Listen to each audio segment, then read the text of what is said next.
Pimpalgaon Mumbai national हायवेवर अपघाताचं सत्र काही थांबता थांबेना। आज दुपारच्या सुमारास ट्रॅक्टर आणि मोटारसायकल यांचा या ठिकाणी अपघात झाला।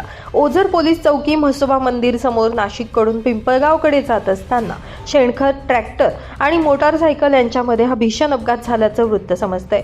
यामध्ये एक जण गंभीर जखमी झाला असून एकाचा जागीच मृत्यू झाल्याची दुर्दैवी घटना घडली आहे। दरम्यान रोजच या ठिकाणी अपघात होत असून प्रशासनाने यावरती ठोस उपाययोजना करण्याची गरज आहे। प्रशासन याकडे गांभीर्यपूर्वक लक्ष कधी देणार असा प्रश्न या ठिकाणी आता नागरिकांकडून उपस्थित केला जात आहे।